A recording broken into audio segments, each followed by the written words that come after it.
Englishbazar regulated মার্কেটের Malda fruits merchants অ্যাসোসিয়েশনের সাধারণ নির্বাচন অনুষ্ঠিত হলো রবিবার।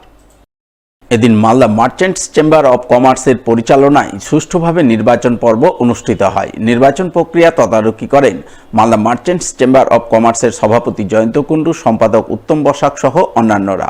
এই প্রসঙ্গে মালদা মার্চেন্টের যুগ্ম সম্পাদক উজ্জ্বল ভদ্র জানান, মালদা ফ্রুটস মার্চেন্টস অ্যাসোসিয়েশনের কার্যকরী কমিটি গঠনের জন্য প্রতি 3 বছর অন্তর নির্বাচন হয়।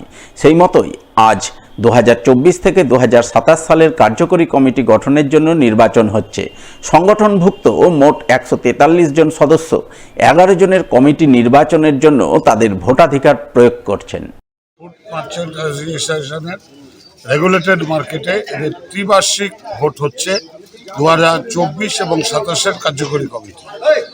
এই ভোট 143 জন সদস্যকে নিয়ে ভোট হচ্ছে এবং তার মধ্যে 14 জন প্রতিদ্বন্দ্বিতা করছে।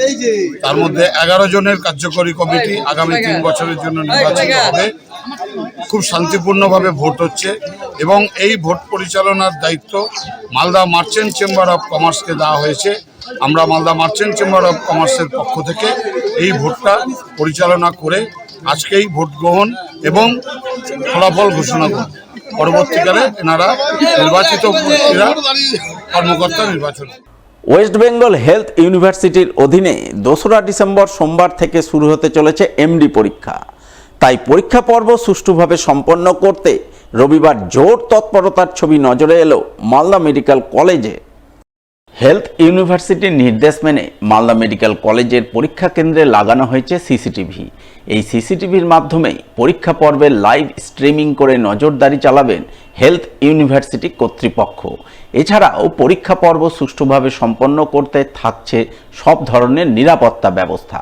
এমনটাই জানিয়েছেন মালদা মেডিকেল কলেজের অধ্যক্ষ ডাক্তার পার্থপ্রতিম মুখোপাধ্যায়।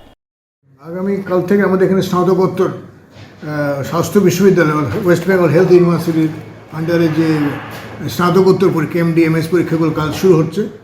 আমাদের সেন্টারে আগামী সোমবার 2 তারিখ থেকে পরীক্ষা শুরু হবে।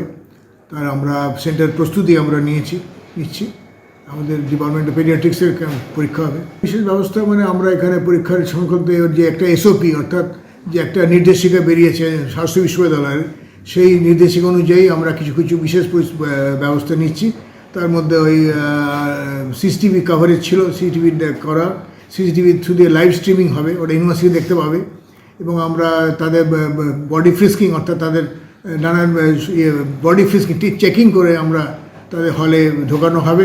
নির্দিষ্ট ডিস্টেন্স মানে মাপ মেপে আমরা তাদের বসার অ্যারেঞ্জমেন্ট করব এবং পরীক্ষার হয়ে যাওয়ার পর পরীক্ষার যে উত্তরপত্রগুলিকে আমরা একটা বিশেষ ট্রাঙ্ক পাঠানো ইউনিভার্সিটি থেকে পাঠিয়েছেন, সেই ট্রাঙ্কে দিয়ে একটা ডিজিটাল লকিং করে আমরা পাঠাবো, পোস্টের থ্রু দিয়ে পাঠাবো। প্রতি বছরের মতো এবারও পুরাতন মালদার মোরগ্রাম মাধাইপুর রূপ সনাতন মন্দিরে বাৎসরিক অনুষ্ঠান হয়ে গেল মহা ধুমধামে। রূপ সনাতনের জন্মস্থান তাদের মাতুলালয় মোরগ্রাম মাধাইপুর এলাকার এই ধর্মীয় অনুষ্ঠানকে কেন্দ্র করে এদিন অসংখ্য ভক্ত সমাগম ঘটে। মন্দির কমিটির পক্ষ থেকে প্রতি বছরের মতো এবারও 64 মহন্তের ভোগ আয়োজন করা হয়, যাকে কেন্দ্র করে হরিনাম সংকীর্তনে মুখরিত হয়ে ওঠে মন্দির প্রাঙ্গণ। আগত ভক্তরা ভক্তিভাবে মাতোয়ারা হন। 64 মহন্তের ভোগ নিবেদনের পর ভক্তদের মধ্যে ভোগ বিতরণ করা হয়। ভক্তরা একই পংক্তিতে বসে ভোগের সেবা গ্রহণ করেন, যাকে কেন্দ্র করে উৎসব মুখরিত হয়ে ওঠে মোরগ্রাম মাধাইপুর রূপ সনাতন মন্দির প্রাঙ্গণ। বাৎসরিক অনুষ্ঠান 5 দিনব্যাপী চলছে। আজকে তার শেষ দিন এবং 64 মহন্তের মহা সমারোহে ভোগ আয়োজন করা হয়েছিল। কিছুদিন আগে ভোগ আরতি সম্পন্ন হলো।